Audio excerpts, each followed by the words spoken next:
who were some of these problematic thinkers that drew you in and started to shift your perspective?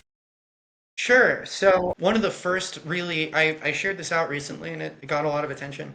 But one of the first papers I read that really sort of challenged my like fundamental political preconceptions was The Case for Colonialism by Bruce Gilley. Mm.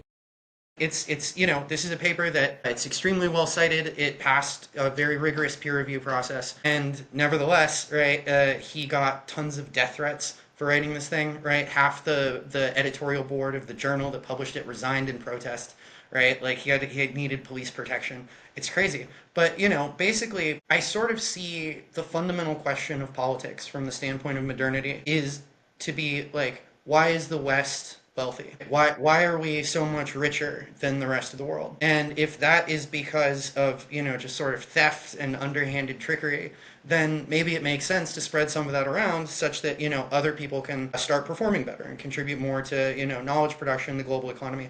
If it's the opposite, if it's exactly because we were so good at producing wealth and producing knowledge that we were able to engage in the often very costly and inefficient project of colonialism, that comes with an entirely different set of policy recommendations. Another author whose work sort of, it wasn't just him, led me down a rabbit hole of reading a lot of behavioral genetics papers, but Charles Murray, right, in the bell curve. And just the idea, just basically pushing back on the blank slate model of human psychology, right? The idea that we're all sort of born these identical empty hard drives.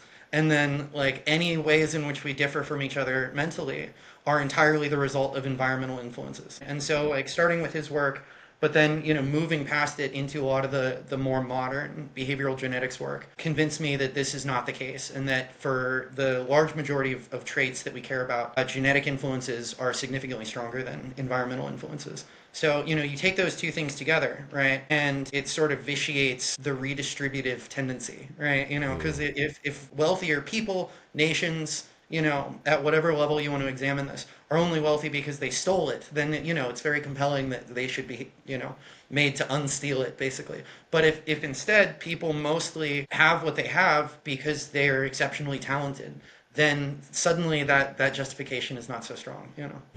And in fact, like you would be taking resources away from people who are constitutionally better able to, invest them, make capital allocation decisions, and giving them to people who are worse at this, right? Which slows innovation, it slows growth, and will be worse for everyone. So, for people who are watching this who probably don't have a background in progressive politics, what you just said, the two things, Charles Murray and the case for colonialism, like the case for colonialism to a lot of progressive ears would sound to a conservative like the case for pedophilia. Like Right. Yeah. it's so horrifically offensive that it's by definition a bad thing. It doesn't matter what the facts are or any kind of statistics you compile. By definition, it's a horrifically bad thing.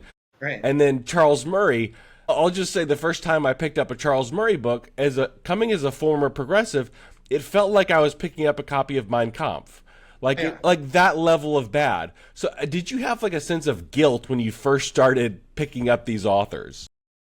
So, I mean, I think I might have before, but no, I really didn't. And I think that sort of my background kind of immunized me against those sorts of feelings, right? So as I said, like, I've been an atheist since I was very young, since maybe, 10, 11 years old. I spent a lot of time, like learning all the arguments, getting super deep into apologetic. Like this was my hobby when I was 14, right? Like other Mm. kids, I don't know what they were doing, right? I got in long, elaborate arguments with people on the internet about like all these various apologetics and stuff. And I also grew up in Oklahoma, right? One of the reddest states, most Christian states in the country. So I was very used to being a heretic, right? I was very used to this idea that like almost everybody around me is going to find my beliefs not just objectionable but hideous, right? They're going to see them as axiomatically wrong, as undermining all that is good and beautiful in the world, right? So that was an experience I was pretty used to. And once I understood that the sort of team I had joined in rejection of, a certain brand of Christian fundamentalism